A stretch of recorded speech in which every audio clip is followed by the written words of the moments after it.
confidence, that quiet powerhouse driving us towards our goals, lighting up our darkest days, and pushing us through the toughest challenges. But what if I told you that the secret to unwavering confidence lies not in never failing, but in embracing ancient wisdom that teaches us to transform obstacles into opportunities? This isn't just about feeling good about yourself. It's about creating a mindset that builds real, lasting confidence from the trials we face every day. Today, we're unpacking how subtle shifts in our thoughts can dismantle the barriers we often unknowingly construct against our own potential. Let's delve into how we can rebuild our confidence, piece by piece, applying timeless Stoic principles to thrive in the face of adversity. Mistake number 1. Comparison. One of the greatest missteps we can make in our journey toward achieving our personal best is the lack of clear goals. It's like heading out on a major journey without a map or destination in mind. Sure, you might see some interesting sights along the way, but chances are you'll waste a lot of time wandering aimlessly, potentially missing out on your true desired experiences. Stoicism teaches us the importance of living with purpose and intention. Consider the Stoic belief in living according to nature, which includes understanding your own unique strengths and values and aligning your goals with them.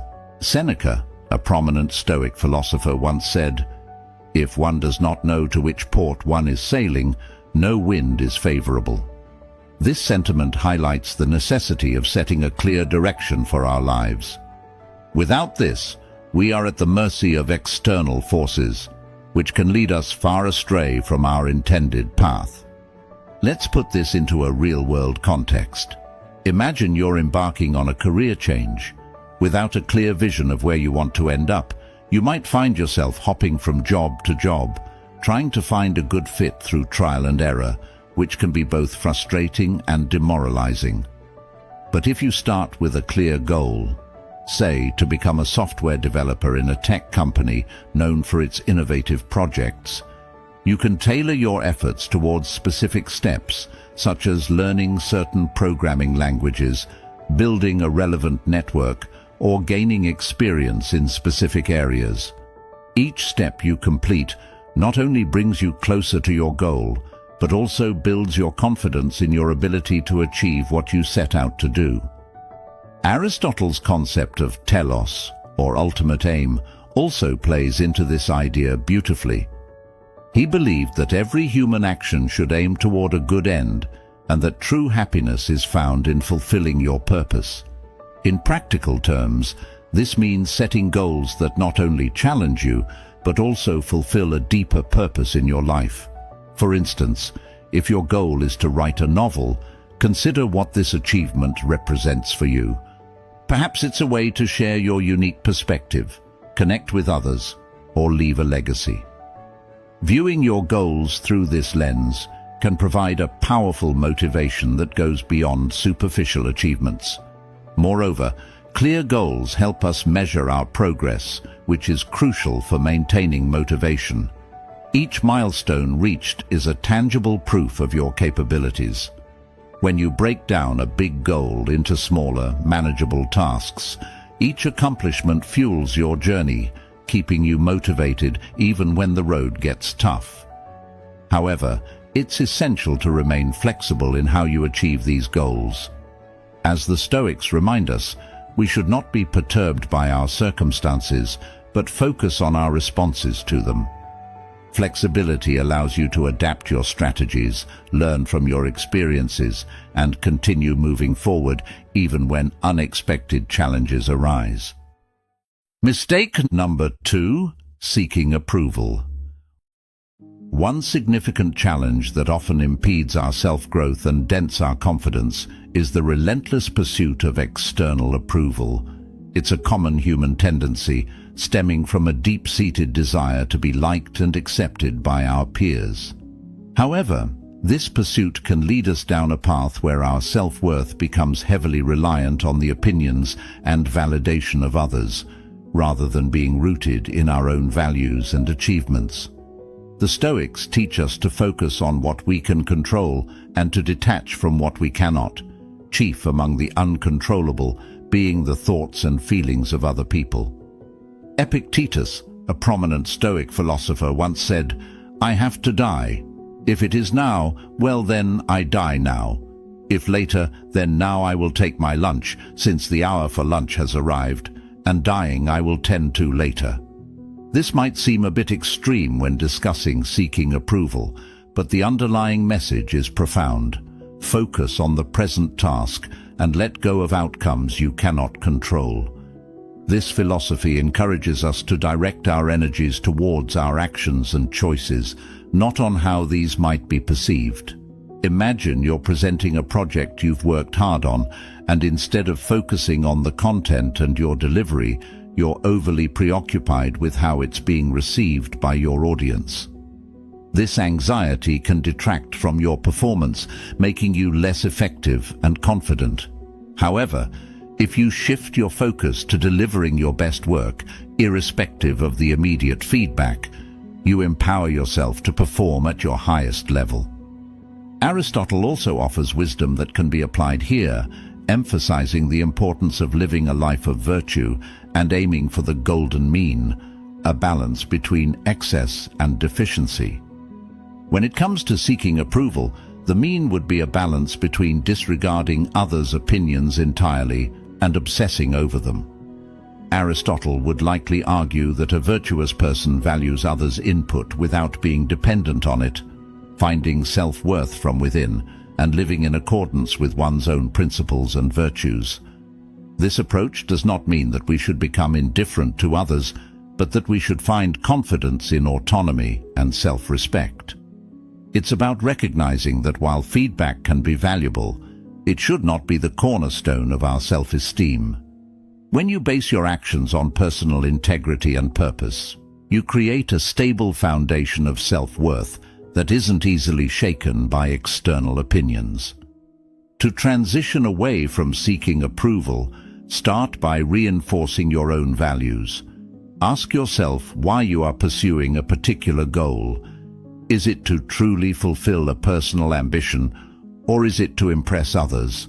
By aligning your goals with your personal values, you ensure that your actions are authentic and that they bring genuine satisfaction and confidence. While it's natural to desire approval, over-reliance on it can be limiting and destructive to our self-esteem. By adopting Stoic principles and focusing on living a life of virtue, as Aristotle suggests, we can cultivate a more balanced and self-affirming approach to how we view ourselves and our achievements. This not only boosts our confidence, but also enriches our interactions with others, making them more genuine and rewarding. Mistake number 3. Negative self-talk. One of the most pervasive and insidious habits that can corrode our self-confidence is negative self-talk. It's like having an internal critic on full volume all day, every day, critiquing every action and decision. This critic doesn't pause to give a pat on the back. It only points out flaws and failures, large and small. The Stoics, ever concerned with the art of living well, understood the dangers of uncontrolled thoughts. Marcus Aurelius, in his Meditations, emphasizes, "The happiness of your life depends upon the quality of your thoughts." Therefore, allowing negative self-talk to dominate is essentially letting weeds grow wild in the garden of your mind. Carl Jung also highlighted the impact of our inner dialogue on our psyche. The most intense conflicts, if overcome, leave behind a sense of security and calm that is not easily disturbed. This suggests that confronting and controlling our negative self-talk is not just a cosmetic fix. It's essential for deep psychological resilience. Imagine you're about to give a presentation. Instead of focusing on your preparation and the strength of your material, your mind is busy saying, "You're going to stumble over your words," or "You're not as articulate as your colleagues." Such thoughts not only undermine your performance, but also reinforce a self-image of inadequacy. Changing this pattern requires a proactive approach. Begin by observing your thoughts like an outsider. When you catch yourself spiraling into negative self-talk, pause and challenge these thoughts. Ask yourself, is this thought really true? Is it helpful? Often you'll find that your worst critic is based on distorted perceptions. Stoicism teaches us to embrace a more objective and controlled approach to our thoughts. Epictetus advised, "Don't be disturbed by mere appearances. When you find yourself beset by negative self-talk, step back and assess these thoughts. Are they based on facts or just your perceptions? Are they appearances that can deceive?" Here's a practical tip. Substitute each negative thought with a positive or neutral factual statement. For instance, if you think, "I'm terrible at this job," you can replace it with, "I'm still learning and improvement takes time." This doesn't just neutralize the negative energy, but also aligns your thoughts with reality, where learning and growth are possible and expected. By regularly practicing this shift in your internal dialogue, you can cultivate a more supportive and understanding mindset. This aligns with Jung's idea that integrating and overcoming these internal conflicts leads to a profound inner peace that's not easily shaken. Over time, you will find that your internal critic becomes an ally, encouraging growth and resilience rather than an adversary sapping your confidence. Mistake number 4, fear of failure. Mistake number 4 that can severely undermine our self-confidence is the fear of failure. This fear can be paralyzing, preventing us from taking risks or trying new things, which in turn stifles our growth and development. It's like standing at the edge of a pool, wanting to dive in, but the fear of the cold water keeps you rooted to the spot. You never experience the thrill of the dive or the joy of the swim because the fear holds you back. The Stoics offer a powerful antidote to this fear. They teach us to view failure not as a threat, but as an inevitable part of human experience, something to be analyzed and learned from, not feared. Seneca, a Stoic philosopher, reminds us, "It is not because things are difficult that we do not dare. It is because we do not dare that they are difficult." This perspective shifts the focus from the fear of failing to the value of courage and action, regardless of the outcome. Aristotle also provides a helpful framework for understanding and overcoming the fear of failure through his concept of the golden mean, the desirable middle between two extremes, one of excess and the other of deficiency. In the context of facing our fears, Aristotle would likely counsel finding a balance between recklessness and cowardice. The mean here would be courageous action in the face of potential failure, accepting the possibility of failure but not being defined by it. Consider a scenario where you're considering a career change. The fear of failing in a new field may be overwhelming, leading to endless procrastination and self-doubt. Every moment spent in fear is a moment not spent pursuing your potential new career. The Stoic approach would be to prepare as best as you can and then proceed with the action, accepting that failure is a possible outcome, but not letting the fear of it control your decision. To practically apply this, start by redefining what failure means to you.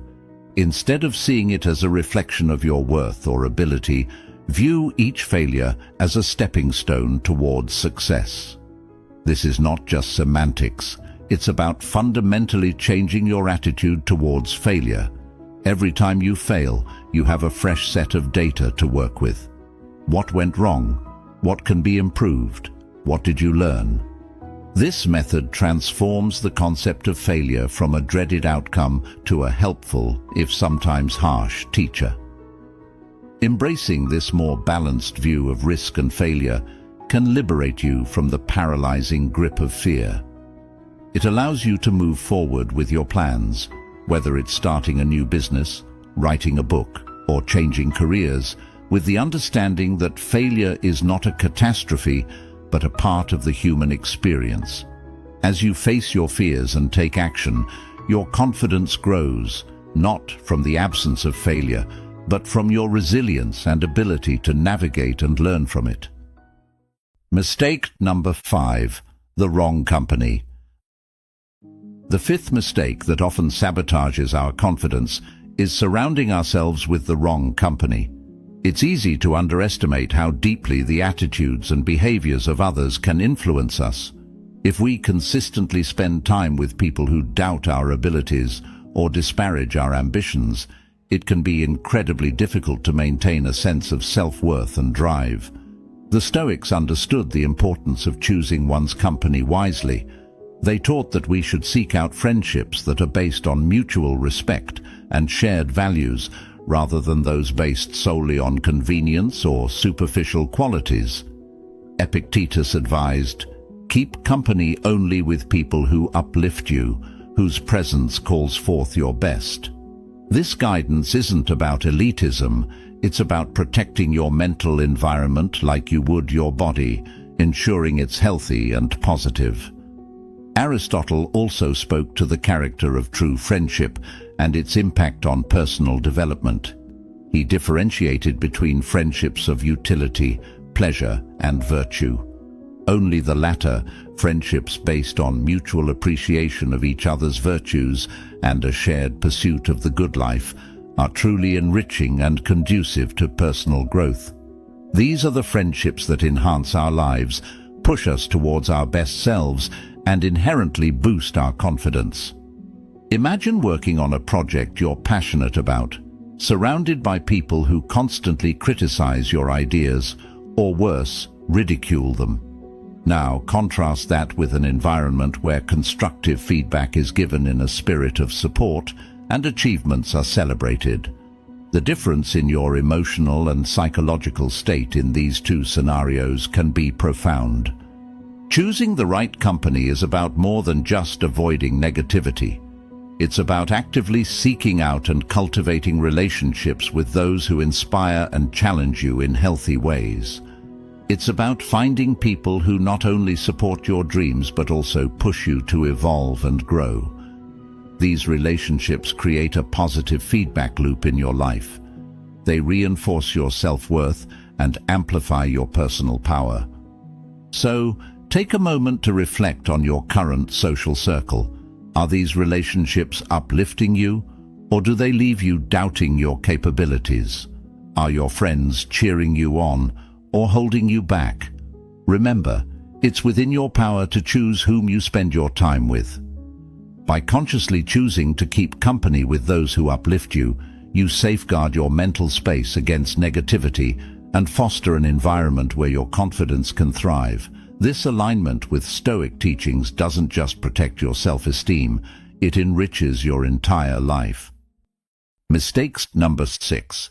Neglecting personal care. There's a well-known Latin phrase that encapsulates this perfectly: mens sana in corpore sano, which translates to a sound mind in a sound body. This ancient saying highlights the deep connection between our physical health and our mental well-being. When one suffers, the other is likely to follow, which includes an impact on our confidence levels. The Stoics emphasized the importance of self-discipline and control, which extends to maintaining one's health. As Marcus Aurelius put it, "Take care that you don't treat inhumanely your soul." This poignant reminder underscores that neglecting our physical health is, in essence, an inhumane treatment of our own soul. To the Stoics, the mind and body were not separate entities, but interconnected aspects of one's being, each capable of influencing the other's state. Aristotle, in discussing the concept of eudaimonia, or flourishing, argued that true well-being comes from a harmonious balance of the mind and body. He believed that neglecting the physical health impairs one's ability to perform virtuous activities, which are essential for achieving eudaimonia. For Aristotle, engaging in regular physical activity wasn't just about physical health, but was crucial for maintaining mental agility and emotional resilience. Imagine you're under constant stress from work and respond by skimping on sleep, eating poorly, and abandoning your exercise routine. These choices might seem inconsequential at first, but over time they degrade your physical health, which in turn impacts your mental clarity and emotional stability. You might start to feel lethargic, less sharp, and more emotionally volatile. Each of these feelings can feed into a cycle of negative self-perception and decreased confidence, further reinforcing the neglect of personal care. Conversely, consider a scenario where despite a hectic schedule, you make time for regular physical activity, eat a balanced diet, and ensure you get enough rest. These actions not only keep you physically fit, but also clear your mind and stabilize your emotions, making you more resilient to stress and more confident in handling daily challenges. To counteract the neglect of personal care, start incorporating small, manageable changes into your daily routine. Begin with something as simple as setting a consistent bedtime to ensure adequate rest, choosing nutritious meals over convenient junk food, or taking regular breaks during work for quick stretches or brief walks. These practices honor the Stoic principle of living in accordance with nature, which includes taking care of the body as the vessel that houses the mind. By committing to these healthy habits, you not only enhance your physical well-being, but also cultivate a stronger, more confident self-image. This alignment between body and mind, as advocated by both Stoic and Aristotelian philosophies, fosters a deep, intrinsic confidence that emanates from being truly at home in one's own well-cared-for body. Mistake number 7. Procrastination. This is a habit that many of us struggle with, sometimes without fully recognizing the damage it's doing. Procrastination isn't just about delaying tasks. It's a subtle thief that steals more than just time. It erodes our self-confidence through a relentless cycle of stress, guilt, and self-doubt. Each time we put off tasks, we're not only building up the anxiety associated with the eventual rush to meet deadlines, but also undermining our belief in our ability to handle responsibilities. Breaking free from the grips of procrastination requires more than just willpower. It requires a shift in focus and a strategic approach. Stoicism, an ancient philosophy that emphasizes control over one's own reactions, teaches us the importance of living in the present and focusing on what can be done right now. This principle can be especially powerful when applied to procrastination. Instead of becoming overwhelmed by the entirety of a task, break it down into smaller, more manageable steps. Starting with something small and achievable makes the task less daunting and helps to interrupt the cycle of avoidance. Taking action, even a minimal one, can have a transformative effect on our mindset. When we complete even a small part of a task, we experience a sense of accomplishment that boosts our morale and encourages us to continue. This builds momentum, and with each step completed, our confidence in our ability to finish the job grows. It's about proving to yourself, with each small victory, that you can trust yourself to get things done. Moreover, this approach not only helps in overcoming procrastination, but also in developing a proactive attitude towards life's challenges. When we take immediate action, we reduce the mental burden of uncompleted tasks, which often occupy our thoughts and sap our energy. The clarity gained by dealing with tasks promptly allows us to be more present and engaged in other areas of our lives, further enhancing our overall confidence. The key to combating procrastination and rebuilding confidence is to start small. Identify the first thing you can do right now that will move a project forward, even if it's just sending an email or organizing your workspace. These actions might seem insignificant, but they play a crucial role in breaking the cycle of procrastination. By cultivating a habit of taking immediate action, we reinforce our self-discipline and gradually rebuild the self-confidence that procrastination has chipped away. Mistake number 8. Lack of clear goals. Without clear goals, it's like setting sail without a map. You might catch the wind in your sails, but you're just drifting, guided by the currents and whims of the sea. This lack of direction can leave you feeling unanchored, uncertain and hesitant in your actions, which in turn erodes your self-confidence. From a Stoic perspective, having clear goals aligns with the principle of living with purpose and intention. The Stoics emphasize living according to one's nature and rationality, which includes having a clear understanding of one's path. Seneca urged, "Our plans miscarry because they have no aim. When a man does not know what harbor he's making for, no wind is the right wind." This Stoic advice highlights the importance of knowing your destination in life, as it defines the direction of your efforts and gives purpose to your actions. Imagine you're starting a new business. Without a clear business plan, which includes specific actionable goals, it's challenging to measure progress or define success. This uncertainty can lead to indecision, constant second-guessing, and a reactive rather than proactive approach to business growth. Each of these can stifle your confidence as a business owner. Aristotle's concept of telos, the end or purpose, also emphasizes the importance of having an end goal in mind. He believed that every action should aim towards a particular end, and this end should ultimately lead to eudaimonia, or flourishing. By setting clear goals, you are defining what flourishing looks like for you, whether in your personal life, your career, or your relationships. Setting clear goals involves more than just having an end point in mind. It's about mapping out the steps to get there. For instance, if your goal is to improve your health, simply stating that you want to be healthier is too vague. A clear goal would be, "I want to run a 5K in 3 months," followed by a detailed plan of how many times a week you'll train and what dietary changes you'll make to achieve this. This process of setting clear goals and outlining specific steps not only provides a structured path to follow, but also boosts your confidence as you meet each smaller target along the way. Each accomplishment, no matter how small, is a concrete affirmation of your capabilities, reinforcing your self-belief and motivating you to take on further challenges.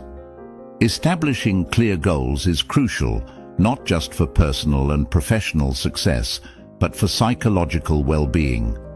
It turns the abstract into the tangible and transforms hope into action. By embracing the wisdom of both Stoic and Aristotelian philosophies, you can foster a more directed, intentional, and confident approach to life, keeping you anchored even in turbulent waters. Thank you all for joining me today at Stoic Journal. Remember, the journey to self-confidence is built on the foundation of intentional actions and overcoming the very challenges that seem daunting today. Each step you take is a testament to your strength and your commitment to living a purpose-driven life. Don't forget to check out the video on your screen for more insights into living with intention and achieving your personal best. Thanks for being here, and keep striving towards your true potential. Until next time, continue to cultivate your own garden of wisdom and confidence.